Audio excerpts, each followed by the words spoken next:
বিসমিল্লাহির রহমানির রহিম। আসসালামু আলাইকুম সুপ্রিয় শিক্ষার্থীবৃন্দ, আজকের অনলাইন ক্লাসে তোমাদের স্বাগত জানাচ্ছি। আমি জয়নব আক্তার, বিভাগীয় প্রধান, অ্যাকাউন্টিং ডিপার্টমেন্ট, আগ্রাবাদ মহিলা কলেজ।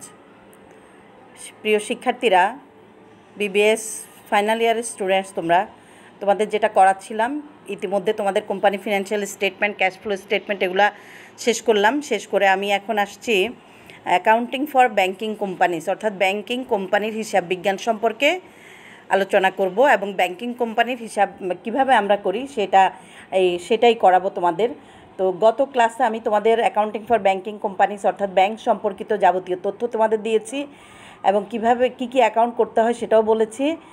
ব্যাংকিং কোম্পানির দুইটা অ্যাকাউন্ট করতে হয় ব্যাংক কোম্পানির, একটা হচ্ছে প্রফিট অ্যান্ড লস অ্যাকাউন্ট বা লাভ লোকসান হিসাব, আর একটা হচ্ছে ব্যালেন্স শিট বা উদ্ধৃতপত্র। প্রফিট অ্যান্ড লস অ্যাকাউন্ট বা লাভ লোকসান হিসাব কিভাবে করতে হয় সেটা তোমাদের গত ক্লাসে আমি দিয়েছিলাম। আজও আবার আমি একটু বলি কি আসবে এখানে। প্রথমে আমরা ব্যাংকিং কোম্পানির আয়ের প্রধান উৎস হচ্ছে ইন্টারেস্ট দিয়ে আমাদের শুরু করতে হবে। আর আমাদের ইনকাম স্টেটমেন্ট বা পিএল অ্যাকাউন্ট দুই ধরনের হয়, একটা হচ্ছে সিঙ্গেল স্টেপ ইনকাম স্টেটমেন্ট আর একটা হচ্ছে মাল্টিপল স্টেপ ইনকাম স্টেটমেন্ট। তো ব্যাংকিং কোম্পানির এই প্রফিট অ্যান্ড লস অ্যাকাউন্ট বা ইনকাম স্টেটমেন্টটা আমরা করি সিঙ্গেল স্টেপ ইনকাম স্টেটমেন্ট, অর্থাৎ আয়গুলো যোগ করে ব্যয়গুলো বাদ দিয়ে এরপরে আমরা নিট লাভ বা নিট ক্ষতি বের করি। তো প্রথমে ইনকামগুলো আসবে, ইনকামের মধ্যে ইন্টারেস্ট ইনকাম, তারপর interest paid on deposit and borrowings etcetera, তারপরে আসবে নেট ইন্টারেস্ট ইনকাম, এরপরে ইনভেস্টমেন্ট ইনকাম, বিনিয়োগজনিত আয়, কমিশন এর বাংলাটা কমিশন, তারপরে হচ্ছে আদার অপারেটিং ইনকাম, অন্যান্য পরিচালন আয়সমূহ আসবে টোটাল অপারেটিং ইনকাম। এরপর ওখান থেকে টোটাল অপারেটিং এক্সপেন্সগুলি বাদ দিতে হবে। এক্সপেন্সগুলোর মধ্যে আসবে স্যালারিজ অ্যান্ড অ্যালাউন্স, বেতন এবং ভাতা, managing directors or chief executive salary বেতন, তারপরে হচ্ছে ডাইরেক্টরস ফি, তারপরে হচ্ছে rent, tax, insurance, lighting etcetera, legal expense, postage, stamp, telegram, telephone etcetera, auditors fee, stationery, printing, advertisement etcetera, তারপর depreciation and repair of fixed asset, loan, তারপর হচ্ছে loss return of, এরপর হচ্ছে আদার এক্সপেন্সেস। তার total operating এক্সপেন্সগুলো আসবে এখানে, total করতে হবে। টোটাল করে টোটাল অপারেটিং ইনকাম থেকে টোটাল অপারেটিং এক্সপেন্সগুলো বাদ দিলে যেটা পাওয়া যাবে সেটা হচ্ছে প্রফিট বিফোর প্রভিশন। এবার প্রভিশনগুলো বাদ যাবে, provision for bad debts, provision for diminution in value of investment অর্থাৎ বিনিয়োগ হ্রাসজনিত ক্ষতি, তারপরে আদার প্রভিশন, সবগুলো বাদ দিয়ে যেটা আসবে সেটা হচ্ছে এখানে তিনটা যোগ করলে হবে টোটাল প্রভিশন হচ্ছে নেট প্রফিট বিফোর প্রভিশন থেকে বাদ দিলে যেটা পাবো আমরা সেটা হচ্ছে net profit before income tax, অর্থাৎ কর পূর্ব মুনাফা। ওখান থেকে কর বাদ যাবে, কর বাদ দিয়ে যেটা পাওয়া যাবে সেটা হচ্ছে কর পরবর্তী মুনাফা। এবার আমরা প্রভিশন ফর ট্যাক্সেশন বাদ দিলে যেটা পাওয়া যাবে সেটা হচ্ছে net profit or loss after taxation, অর্থাৎ কর পরবর্তী নিট লাভ বা ক্ষতি।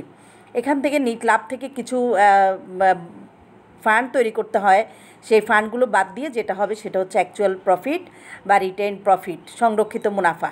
অ্যাপ্রোপ্রিয়েশনগুলো বাদ যাবে কী দেখো, স্ট্যাটিউটরি রিজার্ভ বা বিধিবদ্ধ সঞ্চিতি।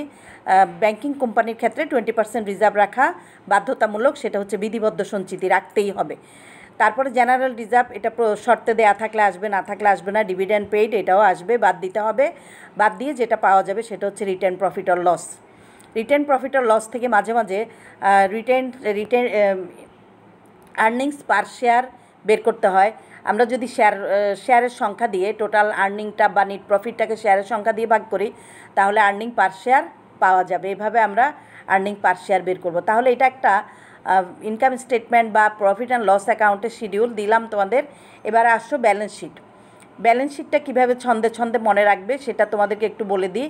অ্যাসেট এবং লাইবিলিটি মনে রাখার জন্য অ্যাসেট এবং লাইবিলিটির প্রত্যেকটা আইটেমের প্রথম অক্ষর দিয়ে একটা ছন্দ মিলিয়ে দেওয়া হয়েছে। এই ছন্দটা তোমরা মনে রাখবে এবং সেটা অনুযায়ী এব্রিভিয়েশন করে আইটেমগুলো লিখলেই তোমাদের আর ভুল হবে না। তো শিক্ষার্থীরা, তোমরা অ্যাসেট সাইডটা একটু দেখে নাও। সিসিমিয়া বিপণ আর হচ্ছে লাইবিলিটি হচ্ছে বিডি বস।